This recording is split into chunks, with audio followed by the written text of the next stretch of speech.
Amém, glória a Deus. 2 de Pedro, capítulo 1, versículos 1 a 11.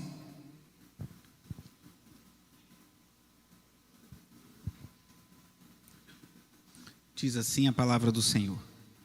Simão Pedro, servo e apóstolo de Jesus Cristo, àqueles que, mediante a justiça de nosso Deus e Salvador Jesus Cristo, receberam conosco uma fé igualmente valiosa. Graça e paz lhes sejam multiplicadas pelo pleno conhecimento de Deus e de Jesus, o nosso Senhor. Seu divino poder nos deu tudo de que necessitamos para a vida e para a piedade, por meio do pleno conhecimento daquele que nos chamou para a sua própria glória e virtude. Dessa maneira, Ele nos deu as suas grandiosas e preciosas promessas, para que por elas vocês se tornassem participantes da natureza divina e fugissem da corrupção que há no mundo causada pela cobiça. Por isso mesmo, empenhem-se para acrescentar à sua fé a virtude o conhecimento, ao conhecimento o domínio próprio, ao domínio próprio a perseverança a piedade, a piedade a fraternidade e a fraternidade o amor. Porque se essas qualidades existirem e estiverem crescendo em sua vida, elas impedirão que vocês, no pleno conhecimento de nosso Senhor Jesus Cristo, sejam inoperantes e improdutivos. Todavia, se alguém não as tem, está cego, só vê o que está perto, esquecendo-se da purificação dos seus antigos pecados. Portanto, irmãos, empenhem-se ainda mais para consolidar o chamado e a eleição de vocês, pois se agirem dessa forma jamais tropeçarão. E assim, vocês estarão ricamente providos quando entrarem no reino eterno de nosso Senhor e Salvador, Jesus Cristo. Oremos. Pai amado e bendito, te agradecemos pela riqueza, pela profundidade da Tua palavra. Te louvo, Senhor, pois esse trecho tão curto, é tão profundo e tão rico para as nossas vidas. Abençoa-nos nessa manhã, Deus, ministra aos nossos corações, que o Teu Espírito Santo possa livremente falar profundamente a cada coração e que em tudo o Teu nome seja glorificado. Te damos graças em nome de Jesus. Amém. Os irmãos podem sentar.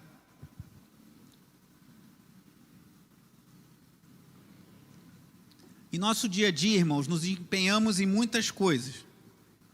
Por exemplo, se você cozinha na sua casa, talvez, se você não cozinha e você come uma boa comida, e você não tem o hábito de cozinhar, talvez você não tenha noção do trabalho que existiu, todo o trabalho que aconteceu para que aquele prato chegasse à sua frente. Mas se você cozinha, mesmo que você, como eu, não seja um cozinheiro assim que saiba fazer muita coisa, eu, na verdade, sei fazer bem pouca coisa, mas eu ajudo bastante a minha esposa na medida do possível. Mas se você tiver que descascar uns legumes, se você tiver mesmo que comprar as coisas, tiver que selecionar verduras e legumes, lavar as verduras, ter todo aquele procedimento, né, de cuidado com a higiene sua e de sua família, que é muito bom, e depois de preparar uma comida, às vezes limpar um frango, né, preparar uma carne, preparar alguma coisa. A carne está difícil, está tão caro, né? Mas de vez em quando você fazer algo assim é muito trabalhoso, irmãos. E cuidar da casa, limpar casa, cuidar das crianças, ou no seu trabalho, você talvez se empenhe muito. Ontem, né, tivemos um irmão fazendo aqui a parte elétrica da igreja, e dá trabalho, irmãos. Quando a gente vê tudo prontinho assim, é tão bonito, tudo arrumadinho, lá o berçário está tudo prontinho, né? Depois queremos pintar, talvez rebaixar o teto, mas dá trabalho, até para cortar aquele gesso, botar a luminária. Eu vi ele fazendo isso, colocando os tubos. Depois que a gente vê tudo pronto, é muito bonito, mas há todo um empenho. Ou na sua própria saúde, precisamos cuidar da saúde, irmãos. É uma coisa que eu penso em falar mais à frente. Eu mesmo reconheço que preciso cuidar mais da minha saúde. Graças a Deus eu não sou de comer muita besteira.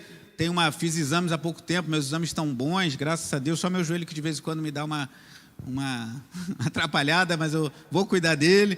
Mas cuidado com os açúcares, cuidado com as besteiras que a gente come. Tome cuidado da sua saúde. Precisamos nos empenhar também no cuidado com a nossa saúde.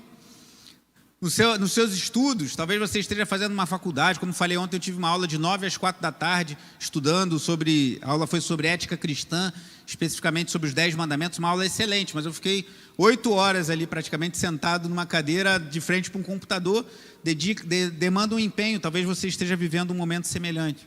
Agora, será que precisamos nos empenhar em nossa vida espiritual? Nos empenhamos no cuidado doméstico, nos empenhamos em nosso trabalho, nos empenhamos em nossos estudos, nos empenhamos no cuidado dos nossos filhos. E qual é a medida de empenho que devemos ter para a nossa vida espiritual? A vida cristã, como eu tenho dito nas mensagens anteriores dessa série, ela não se assemelha, como alguns talvez tenham essa sensação, a um parque de diversões, que você vai na igreja para se sentir bem, e para ter uma anestesiada das dores da vida, e para tomar uma pílula assim, de ânimo, de motivação para seguir o resto da semana. Estarmos juntos aqui, ouvimos a palavra de Deus, nos dá ânimo, nos dá motivação, mas a vida cristã vai muito além disso. Não nos reunimos como um clube, nos reunimos como uma família de fé, e a vida cristã certamente não se assemelha a um parque de diversões, parece muito mais com um campo de batalha.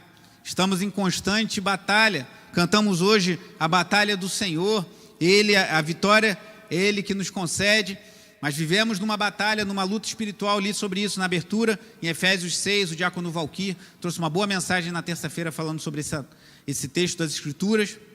Qual é a nossa necessidade, eu pergunto, de empenho nessa batalha pela fé? Será que você já viu um soldado em guerra estar relaxado assim, descansado, no meio de uma batalha? Talvez você nunca tenha participado de uma guerra como eu, mas você já tenha visto algum filme de guerra. Você vê que eles estão sempre tensos, apreensivos, com a arma em punho, sempre ali muito preparados. Qual é a necessidade que temos de empenho em nossa fé, na nossa caminhada cristã? No versículo 5 que lemos, o apóstolo Pedro, inspirado pelo Espírito Santo, diz: por isso mesmo, empenhem-se. E de semelhante forma, no versículo 10, ele diz: portanto, irmãos, empenhem-se. Mas no que Pedro está nos convocando a nos empenharmos? É o que vamos ver juntos aqui nessa manhã.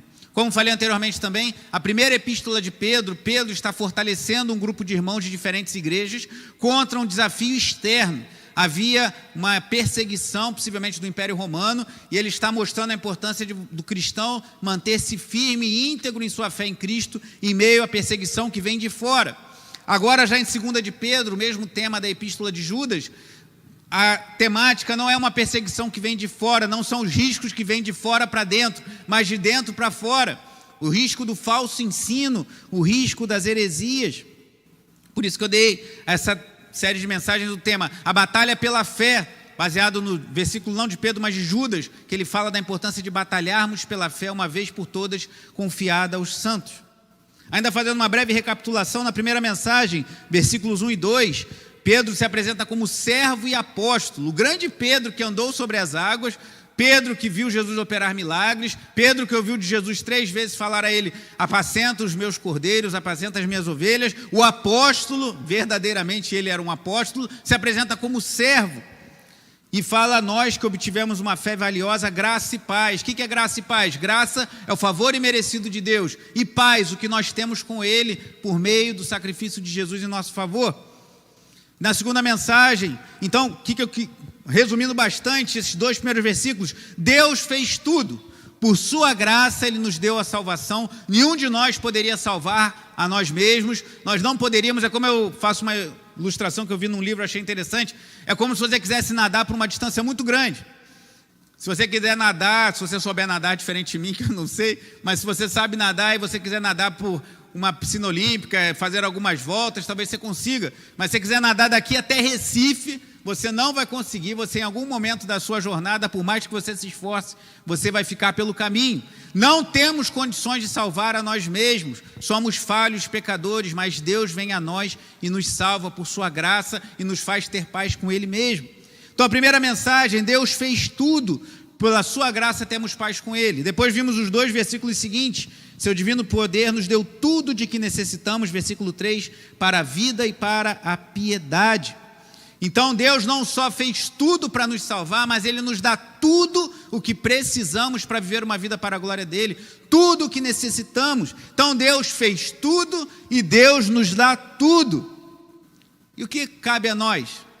à luz dessas coisas, de saber que Deus em Cristo nos dá tudo, e Deus nos fez tudo para nos salvar, e Deus nos dá tudo para vivermos para a glória dele. Devemos nos empenhar, que é o tema que veremos nessa mensagem de hoje. Ainda nessa introdução um pouco extensa, eu quero usar uns slides, pedir ajuda ali da Jovem Vitória. Isso aí foi uma conferência que eu fui convidado para pregar alguns anos atrás, lá em Caxias, na ICNV Vila São Luís. E deixa eu ajudar para o Paulo aqui, por favor. E esse autor, eu vou citar bastante ele hoje, que ele tem um comentário sobre 2 de Pedro. Ele fala assim: a vida cristã é uma vida de desenvolvimento, pois consiste em ficar conhecendo numa profundidade cada vez maior um Senhor e Salvador inesgotável. Deus é inesgotável. Ninguém pode dizer, eu sei tudo de Deus, eu sou especialista em Cristo. Todos nós, por mais que passemos a vida inteira nos dedicando em oração, em devoção, em leitura, em estudo, nunca alcançaremos uma parte ínfima do conhecimento de Deus, que é inesgotável. Seguindo ali, são alguns slides breves. Eu falei na semana passada que Pedro, nessa carta, ele usa duas palavras para conhecimento: gnoses e uma outra que a gente vai ver depois. Aí esse autor ele fala assim: gnose é crescer no conhecimento acerca de Cristo, pois este é o baluarte contra ficar iludido como os instáveis. Lembra que Pedro está contrastando, Pedro está dando contra falsos ensinos. Então ele fala, para você combater falsos ensinos, você precisa saber quem é Jesus. Você precisa saber o que ele fez por nós. Não basta você achar que Jesus é bonitinho, você viu no filme, é de olhos azuis, e que Jesus foi para a cruz e ficar por aí. Você precisa entender que Jesus Cristo é Deus e homem, que Ele carregou nossos pecados no madeiro, que Ele ressuscitou o terceiro dia. Precisamos saber disso em nível intelectual, em nível mental. Você não precisa ler vários livros de teologia, mas nós precisamos conhecer o Evangelho, e isso é fundamental para a gente ficar firme contra as heresias. Senão nos tornamos presas fáceis dos falsos ensinos que estão por aí. E continua. Por isso mesmo, versículos 5 e 6 que lemos, Pedro aí, nessa palavra conhecimento, ele usa gnoses. Empenhem-se para acrescentar à sua fé a virtude o conhecimento, gnoses, e ao conhecimento o domínio próprio. Então Pedro ali, possivelmente, existem outros entendimentos, mas possivelmente ele está falando de você conhecer Jesus, saber coisas acerca de Jesus também. Seguindo. A outra palavra é epignosis no grego, que é o conhecimento pessoal de Jesus Cristo. Eu falei isso nas outras mensagens e vou reforçar isso. Não basta conhecermos Jesus intelectualmente, precisamos saber coisas sobre Jesus, mas precisamos nos relacionar com Ele. Tem pessoas que se preocupam muito em conhecer coisas sobre Jesus e não têm um relacionamento com Ele. Por outro lado, tem pessoas que falam muito, não, tem que orar, buscar Deus, mas às vezes não conhecem devidamente o Evangelho e às vezes fazem orações que não precisariam ser feitas ou de uma forma que a Bíblia não abaliza. Nós precisamos conhecer Jesus de forma pessoal e intelectual. Epignose, que é usado em outro versículo, diz respeito a conhecermos Jesus num relacionamento. E aí essa palavra que é usada no versículo 2, por exemplo, graça e paz lhes sejam multiplicadas pelo pleno conhecimento de Deus e de Jesus, nosso Senhor. Pode passar, acho que é a última aí. Isso. Gnose, então, conhecimento acerca de Jesus, de Cristo, e epignose, conhecimento pessoal de Cristo. Então, com isso eu encerro essa breve introdução, não tão breve como eu gostaria, mas dizendo o seguinte: Pedro está falando, os riscos, as heresias estão aí, estavam nos seus dias, continuam nos dias de hoje. Como falaremos sábado com jovens sobre redes sociais, as redes sociais trazem muitas coisas boas, mas muitos riscos também. Muita coisa errada, muita heresia tem sido divulgada, difundida aí por meio das redes sociais. Então Pedro, de certa forma, seguindo a linha desse autor que eu citei, o Michael Green, ele fala, nós recebemos essa fé igualmente valiosa para resistirmos contra as heresias, contra os falsos ensinos. Precisamos conhecer racionalmente, intelectualmente quem é Jesus, o que significa ser um discípulo dele, o que significa ser um seguidor de Jesus, o que significa crer no que ele veio nos revelar. Mas não somente isso, precisamos ter um relacionamento pessoal com Jesus. Precisamos nos deleitar na oração, na contemplação. Hoje cantamos, maravilhoso é te contemplar, Senhor. Ter momentos de contemplação. A nossa sociedade é muito agitada, a gente está sempre querendo fazer muitas coisas e perdemos essa doçura, essa grandeza, essa beleza da contemplação. Contemplar a Deus na natureza, contemplar a Deus na sua palavra e nos relacionarmos com Cristo. Então, dando sequência aqui, eu separei esses trechos em 3 partes.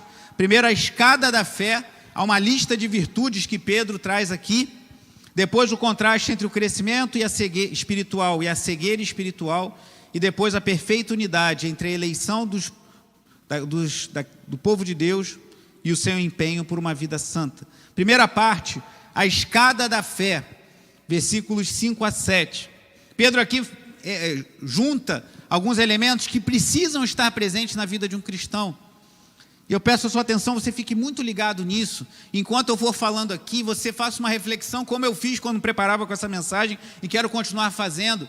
Esses elementos fazem parte da minha vida. Porque muitas pessoas hoje, como nos dias de Pedro, o que estava acontecendo no dia de Pedro com os falsos ensinos, com os falsos mestres? Alguns diziam, não, eu tenho um conhecimento secreto de Deus. Eram os conhecidos como gnósticos, vem dessa palavra gnose, que é o conhecimento. Eles falam, não, tem um conhecimento secreto de Deus, possivelmente Pedro está combatendo eles, o apóstolo João combate eles em suas cartas também. E eles falam, então, como eu tenho um conhecimento secreto de Deus, eu sei coisas que poucos sabem, somente os iniciados, a vida que eu levo na carne não tem muito problema, o importante é o que eu sei no Espírito. E às vezes os homens se diziam cristãos, às vezes os homens se diziam mestres da palavra de Deus e se entregavam a toda sorte de pecado, a imoralidade sexual, a fornicação, a todo tipo de pecado, porque entendiam, não, mas eu tenho um conhecimento secreto de Deus, eu sei coisas que ninguém sabe, eu tenho, em linhas gerais, mais ou menos isso. Então eles se autorizavam viver uma vida libertina, uma vida que não agrada a Deus, e muitas pessoas vivem o mesmo hoje, irmãos. Dia desses eu vi, não vou citar o nome, até porque eu nem conheço o pastor, mas um pastor famoso aí, que foi de umas igrejas que foi flagrado em conversas inconvenientes com uma mulher, eu não sei detalhes não, e não sei, não quero saber, nem, não estou aqui para julgar, para condenar, nem para absolver, Deus o julgará, mas é muito frequente, irmãos, em nossos dias, pessoas acharem, se você, trazendo essa mentalidade que havia nos dias de Pedro para os nossos dias, se você é alguém que evangeliza, se você é alguém que prega, se você canta um louvor e as pessoas choram, isso que importa.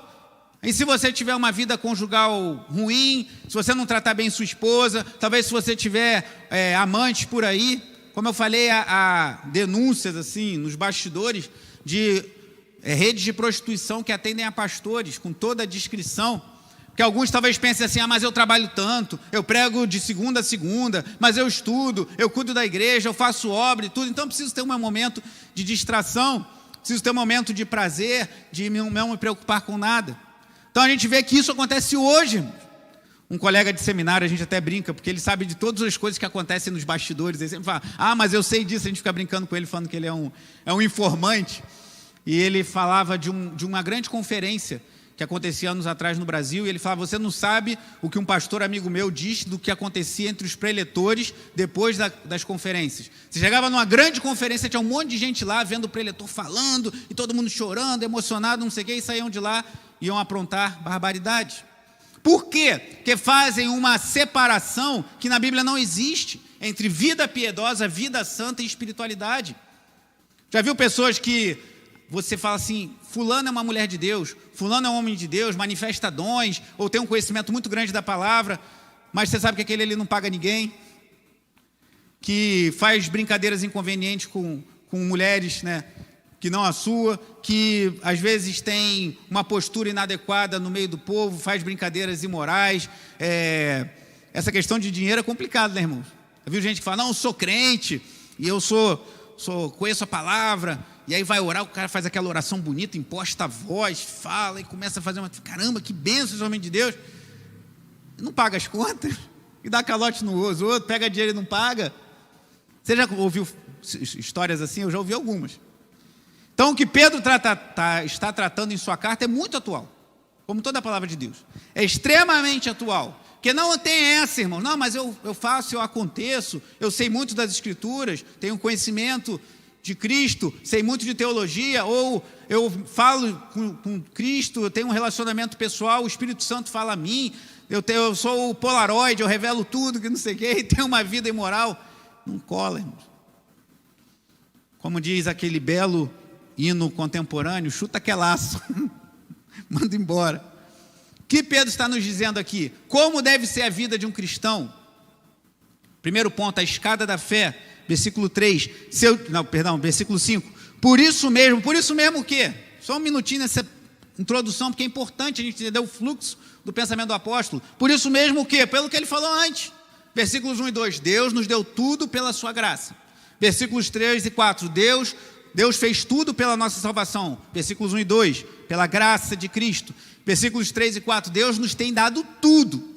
Ninguém pode falar, mas eu peco porque é difícil mesmo, eu não consigo. Busque poder do alto, busque graça de Deus, pois Ele nos tem dado tudo para a vida e a piedade. Ou então não acredite no que está escrito aqui e vá sofrer as consequências de recusar a palavra de Deus. Se eu falo para você com temor, porque isso vale para mim também, a palavra de Deus está dizendo, Deus nos deu tudo, então quem sou eu para dizer que não é isso? Então Ele nos tem dado tudo, para quê? Versículo 5, por isso mesmo, porque Ele fez tudo na nossa salvação, e Ele nos dá tudo para a piedade, continua o versículo 5, empenhem-se para acrescentar à sua fé a virtude. E aqui é algo muito interessante, irmãos, que é muita discussão, eu vou falar rapidamente, mas a gente pode se deter mais nesse assunto, sobre questões de doutrina da eleição, nós que escolhemos ser salvos, ou Deus que nos escolhe. Eu, quando comecei a me debruçar sobre essa temática, muitos anos atrás, isso gerou um certo conflito, porque alguém disse que a religião pelas obras é a religião natural do ser humano.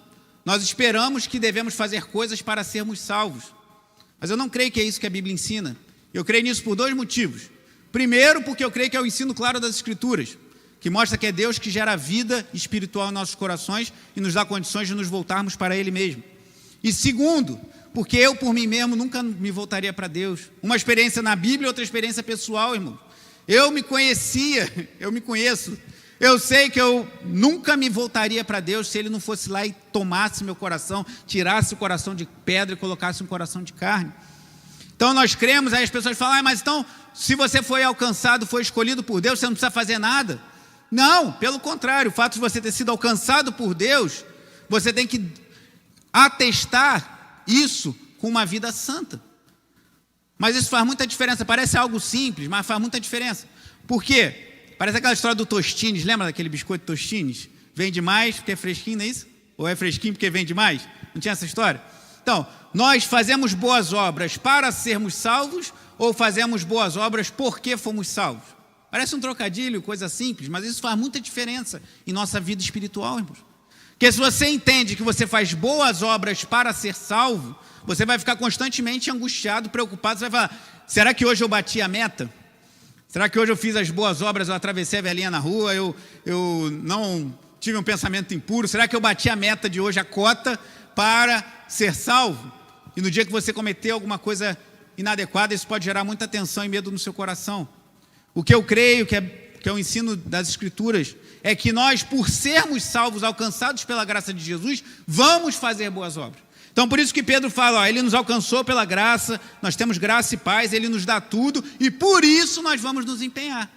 Entendeu a lógica do raciocínio? Isso faz toda a diferença. Porque amanhã, segunda-feira, se você fizer falar alguma coisa, pensar alguma coisa inadequada, você deve pedir perdão a Deus, se arrepender, mas você não vai ficar com medo de perder sua salvação por causa disso. Se de fato cremos em Jesus Cristo, nós já fomos salvos, já fomos alcançados, e Ele é fiel para nos preservar até o fim. Mas devemos fazer boas obras. Então o que ele fala? Empenhe-se em acrescentar a fé é a base de tudo. Paulo lá em Romanos 5 ele fala, justificados pois mediante a fé, temos paz com Deus por meio de nosso Senhor e Salvador Jesus Cristo. E ele fala das tribulações, fala das dificuldades que vivemos, nós devemos perseverar, devemos nos empenhar lá em Romanos 5, tendo como base a fé. A base de tudo que vivemos na nossa vida cristã, irmãos, é a fé em Jesus Cristo. É cremos de todo o coração que Cristo veio sem pecado, morreu pelos nossos pecados, ressuscitou ao terceiro dia, subiu aos céus e um dia voltará para nos buscar, e que Ele nos chamou e nós vivemos com Ele para a glória de Deus. Então a base de tudo é a fé. É a pedra fundamental, como diz esse autor que eu citei, o Michael Green, a pedra fundamental sobre qual as virtudes cristãs que vão aparecer à frente são edificadas. Depois ele fala, versículo 5, empenhem-se para acrescentar à sua fé a virtude. Esse mesmo autor ele fala que virtude, uma outra tradução poderia ser excelência. Ele dá um exemplo interessante, ele fala, a excelência de uma faca é o quê? É cortar. Uma faca foi feita para cortar. Eu não sei você, mas lá em casa de vez em quando a gente pega umas facas, vai cortar uma carne, alguma coisa, ela não está afiada e você fica meio chateado, né? Você pega outra, se não tiver afiada também precisa molar de faca, que a faca eu vou ver daqui é para cortar, se ela não corta, ela não serve para nada. Ele diz também, um cavalo, a excelência de um cavalo é correr. Se a pessoa precisa de um cavalo para fazer alguma coisa e ele não corre, ele não serve para mais nada. E nós, a virtude, a excelência, para nós cristãos, o que Deus espera de nós? Temos o caráter de Jesus, irmãos. Jesus é o homem perfeito, é o homem por excelência. Então, pela fé, Deus nos chama a viver como Jesus viveu, a agir como Ele agiu, a ter a vida de Cristo. Então, a fé, acrescenta a fé a virtude, o conhecimento. Como vimos há pouco, o conhecimento aqui é gnose, é um conhecimento intelectual, mas também alguns dizem que pode ser a sabedoria prática. Nós, crentes, precisamos saber coisas, irmãos. Muitos hoje têm, por conta de erros do passado, em muitos momentos a igreja se preocupou muito em saber coisas sobre Cristo e não se relacionar com Cristo, e isso criou muita resistência, principalmente no nosso meio pentecostal, há muito anti-intelectualismo. Eu já ouvi de pastores que falaram, eu ouvia do meu pastor que eu não devia ir para o seminário não, quem vai para o seminário se desvia. Porque existiram seminários que de fato desviaram pessoas. Existiram seminários que foram contaminados pelo liberalismo teológico, que questiona as escrituras, questiona a pessoa de Jesus. Existiu sim pessoas que foram para o seminário e ao invés de crescer na sua fé, decresceram e até apostataram da fé. Mas isso não é necessariamente verdade. Existem muitos bons seminários, nós precisamos nos aplicar à palavra de Deus. Precisamos então acrescentar a fé à virtude e não só viver uma vida santa que glorifica a Deus, mas ter o conhecimento de quem é Jesus e ter uma vida sábia de acordo com os parâmetros de Deus. Esse autor, Michael Green, ele fala a cura para o falso conhecimento. Lembra que Pedro está falando de falsos ensinos. A cura para o falso conhecimento não é não ter conhecimento, é ter mais conhecimento, conhecimento certo. Como é que você vai combater as heresias? Estamos estudando sobre seitas e heresias. Como é que você vai combater sem o conhecimento adequado? Então a cura para o falso conhecimento não é menos conhecimento, é mais conhecimento, só que o conhecimento certo. E ele continua nessa escada da fé, por assim dizer, a virtude e o conhecimento, versículo 6, ao conhecimento o domínio próprio. E aqui ele dá, como diz a expressão, um tapa com luva de pelica, naqueles falsos mestres que falavam, eu sei as coisas de Deus, eu me relaciono com Deus, Deus opera sinais e maravilhas por meu intermédio, então quando eu estiver meio azedo, estiver meio chateado, não me fala não que eu vou te dar logo uma patada. Pedro bota lá, domínio próprio. Lembra de Gálatas 5, quando Paulo fala do fruto, vimos isso quando eu expus Gálatas nos cultos da noite, do fruto, não são os frutos, do fruto do Espírito. O Espírito Santo que gera esses frutos em nossos corações e devemos nos empenhar, porque um fruto, você joga a semente e a árvore cresce de forma natural, você só pode regar, mas você tem que cuidar dela. E ele elenca 9 qualidades, amor, paz, alegria, longanimidade, benignidade, domínio próprio, mansidão. Paulo também fala de domínio próprio. Esse papo de, não, o cara é crente, é uma bênção, quando ele ora, as coisas acontecem, mas não mexe com ele não, quando ele está meio azedo, que ele vai te dar um fora, que ele vai te tratar mal, foge o que ensina as escrituras, irmãos. Claro que eu entendo que todos nós temos dias em que estamos mais impacientes, que agimos de uma forma inadequada. Isso acontece com todo mundo, irmãos. Mas isso não pode ser uma justificativa para dizer assim, não, porque eu trabalho muito na igreja, vou a todos os cultos, faço muita coisa, dou aula para as crianças, vou no evangelismo, faço isso, faço aquilo, então eu tenho a desculpa de não ter domínio próprio, fazer o que quiser. Não é isso que nos ensina as escrituras. Porque a fé acrescentamos a virtude o conhecimento, e ao conhecimento o domínio próprio. E ao domínio próprio, o que? Versículo 6, a perseverança. Sobre o domínio próprio, um autor disse assim, é controlar as paixões ao invés de ser dominado por elas. Domínio próprio é você ter controle das paixões e não deixar que elas te controlem. É igual o cartão de crédito. Tem pessoas que são reativas, crente não pode ter cartão de crédito. Eu respeito quem pensa assim, mas eu não penso dessa forma. Eu creio que ele pode ser um bom servo, mas é um péssimo mestre. Se você deixar o cartão de crédito te dominar, você vai se enrolar bastante. Mas se ele for um servo que você usa para o teu benefício sob controle, eu entendo que ele pode ser bem usado. Domínio próprio é você controlar as suas paixões e não deixar que elas te controlem. E a perseverança. Do hábito de dominar as nossas paixões, brota a perseverança, diz o Michael Green. é aquela disposição mental que não é abalada pela aflição. Quando passa por uma dificuldade, você pensa assim, estou passando por dificuldade, mas eu sei onde eu quero chegar. Eu quero atravessar esse templo e chegar naquela porta. Se aqui no meio do caminho eu escorregar, eu cair, alguém entrar na minha frente e me atrapalhar, eu vou me acalmar e vou seguir em frente, que meu objetivo está claro. Nosso alvo é chegar à glória dos céus, nosso alvo é ser igual a Jesus e vamos perseverar nisso. Um autor que não era cristão, um filósofo grego, disse algo muito interessante. A seguinte frase: o domínio próprio tem a ver com prazeres.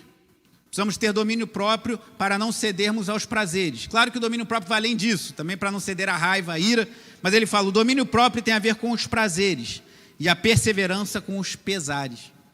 Então, diante dos pesares da vida, precisamos perseverar em nosso foco de servir a Cristo. E diante dos prazeres, devemos ter domínio próprio e não deixar que eles nos dominem. Interessante, o domínio próprio tem a ver com prazeres e a perseverança com pesares, disse esse filósofo grego.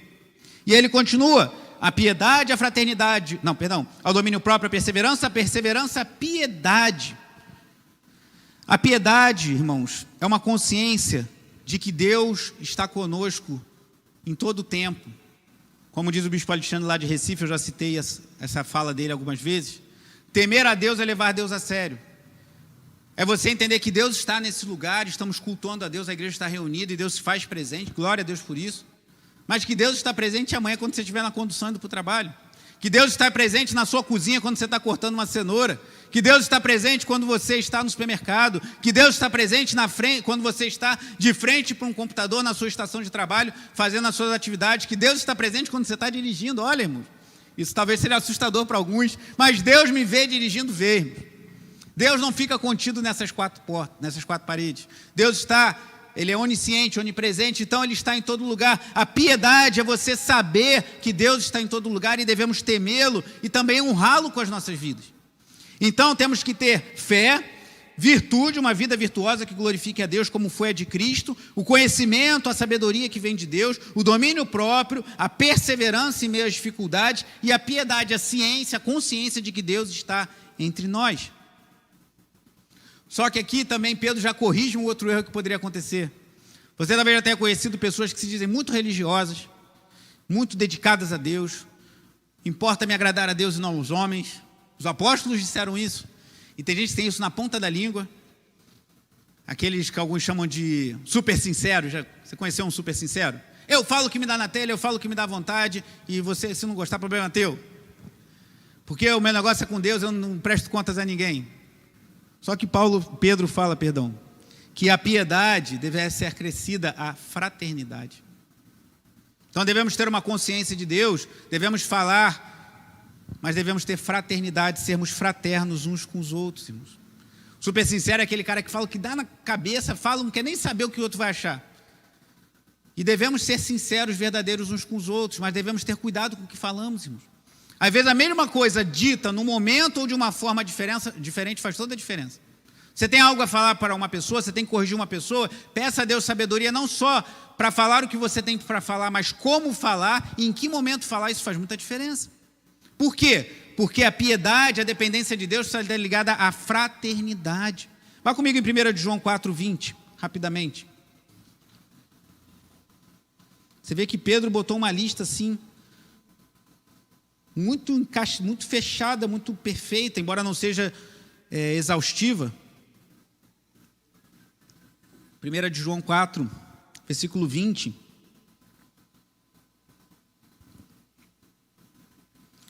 Diz assim, se alguém afirmar eu amo a Deus, mas odiar seu irmão é mentiroso, pois quem não ama seu irmão a quem vê, não pode amar a Deus a quem não vê. Só aí. Então você não pode dizer eu sou piedoso e odeio o seu irmão. Por quê? Porque a piedade precisa ser acrescida à fraternidade. E a fraternidade, por fim, o amor. Alguém disse que aqui são 8 qualidades que Pedro elenca, mas que seriam 7 que convergem, concluem no amor. Paulo diz lá em 1 Coríntios 13, que permanecem esses 3, a fé, a esperança e o amor. O maior destes, porém, é o amor. A fé um dia vai acabar, porque um dia a fé é aquilo que se espera, né? Nós não precisamos mais precisaremos ter fé, porque estaremos face a face com o nosso Deus. A esperança também vai cessar, porque tudo que esperamos será realizado quando estivermos com Cristo, mas o amor durará para sempre. Então alguns dizem que são 7: fé, virtude, conhecimento, domínio próprio, perseverança, piedade, fraternidade e a consumação disso tudo, o amor, irmãos. Precisamos ser conhecidos pelo amor. Isso não quer dizer que você não vai falar a verdade, mas fale a verdade em amor. Não quer dizer que você não vai corrigir o irmão, mas corrija em amor. Não quer dizer que você não vai ter uma vida piedosa e amar a Deus, mas ame a Deus, mas ame também o seu próximo, como nos ensina a palavra de Deus. Calvino disse que essa palavra para fraternidade é filadelfia, e é a afeição mútua entre os filhos de Deus. Ele entende que ele está falando entre nós, cristãos. E amor se estende mais amplamente, porque abarca todo o gênero humano. Somos chamados a amar o nosso próximo. O maior destes é o amor. Então essa escada, digamos assim, da fé, a caminhada para chegarmos à glória dos céus. Eu vou parar por aqui, os 2 pontos seguintes eu darei continuidade semana que vem, se Deus assim permitir. Porque Pedro, mas eu vou ler aqui o texto e só concluir com isso aqui, para a gente refletir juntos. Versículo 8, ele diz assim, está tudo bem aí?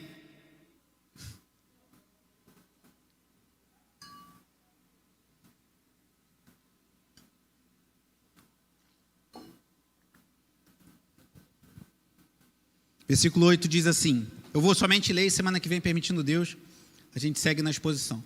Porque se essas qualidades existirem e estiverem crescendo em sua vida, que qualidades, irmãos? O que acabamos de ver até agora? Fé, virtude, conhecimento, domínio próprio, perseverança, piedade, fraternidade e amor.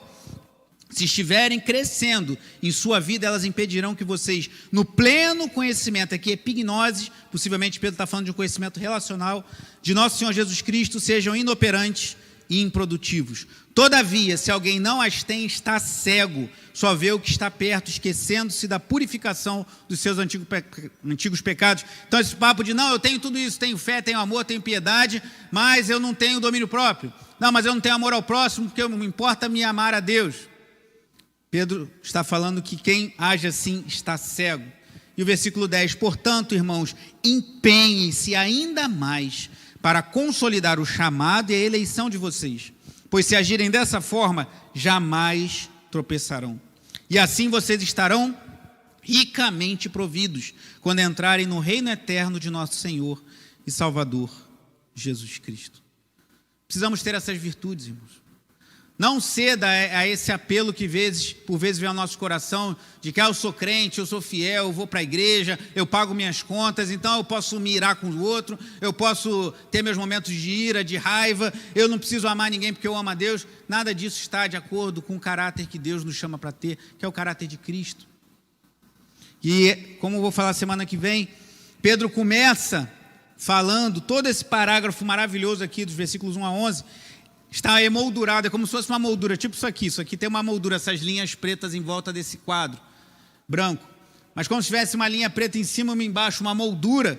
Pedro começa falando do que Deus fez por nós e o que nós somos em Cristo, e ele termina falando do que nós seremos. Então, para vivermos uma vida piedosa que glorifica a Deus, a gente precisa ter essas duas molduras bem claras em nosso coração e nossa mente e pedir a Deus que nos revista isso. O que Ele fez por nós, a salvação que chegou a nós, que Ele nos dá tudo para a vida piedosa e a esperança de que um dia viveremos isso em plenitude na glória dos céus.